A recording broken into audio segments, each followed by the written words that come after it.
am Jagruti Akka, doing something that I love very much, which is being in the world of stories and getting a chance to tell those stories to little ones like you. Our first story is a story, a myth from Africa. And it's the story of Anansi and how he became the god of stories. How Anansi got the stories from the sky god. So Anansi is a very popular figure in African stories. He tells many stories. And he's actually half man and half spider.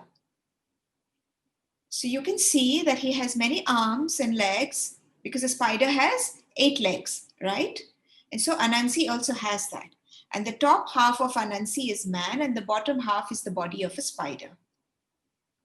So once upon a time, Anansi was observing all the people in his community. And what he saw was that people were very sad.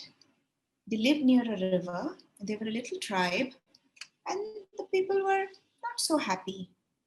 And so Anansi wondered, what would make them happy? And his grandma said, Anansi, you go to Nyame.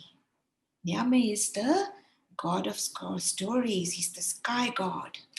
You go to him and get some stories. People will love stories. It will make them happy. So Anansi said, okay, I will do that. And Anansi went and he traveled into the sky and he made an ark and he went to a far off mountain. And on the top of the mountain was the god Nyame. And Anansi bowed to Nyame and he said, I come from the land of Africa and my people are sad. And I'm wondering if you will give me some of your stories. Nyame was not in the mood to give his stories. He said, what will you give me in return? Because I don't give my stories without getting something back. That was strange. But well, Anansi was determined to take something back for his people.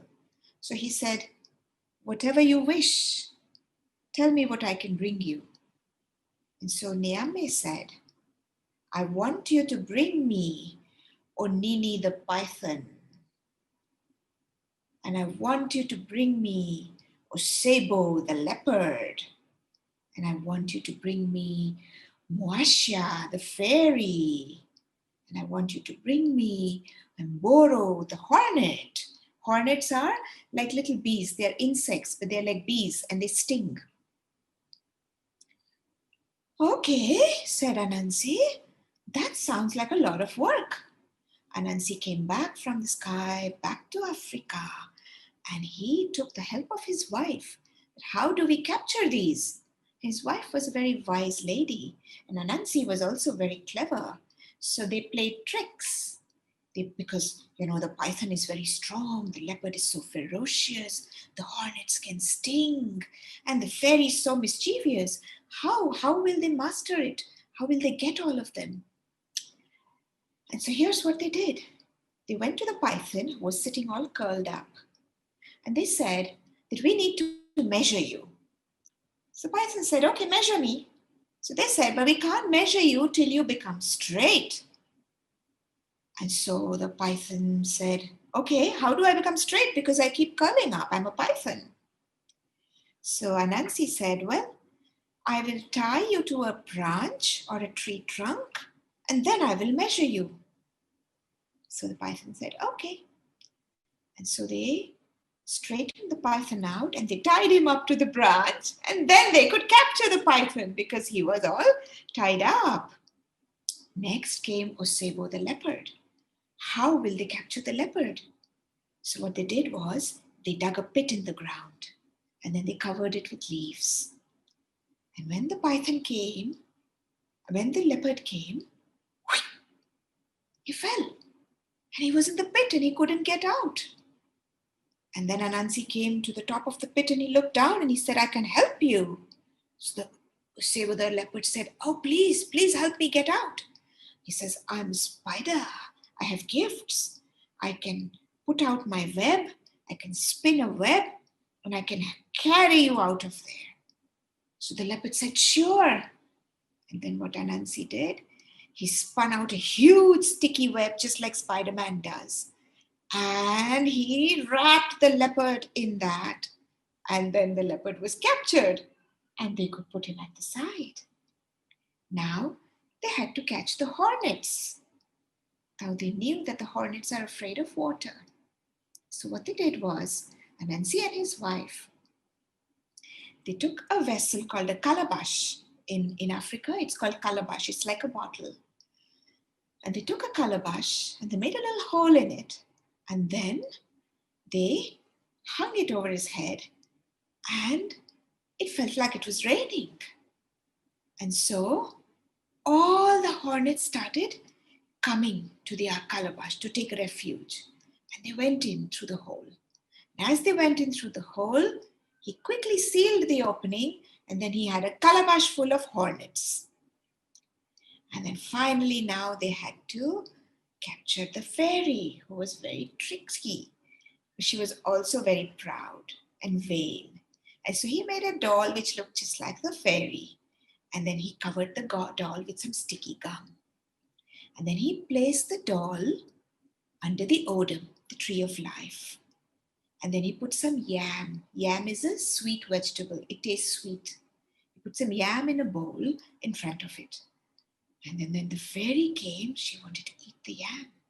And she was very greedy. She wanted all the yam.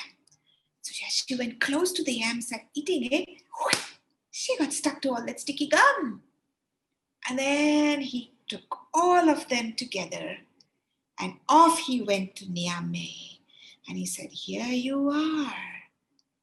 I have got Mboro the hornets, Moshia the fairy, Osebo the leopard, and the python. Please give me some stories for my people. And Niamey did not have any choice. And so he gave him the boon of stories. He said, I am pleased with you. You are a clever person, a clever man, and I grant you the boon of stories. And whenever you will tell stories, they will be told in your name. And that is how Anansi became the god of stories in Africa. Did you enjoy the story? If you did, I'd like you to put your hands up. If you enjoyed it very much, I'd like you to do this. And if you enjoyed it, okay, you can do this. Did you enjoy it, okay, or did you enjoy it very much? All right. Great.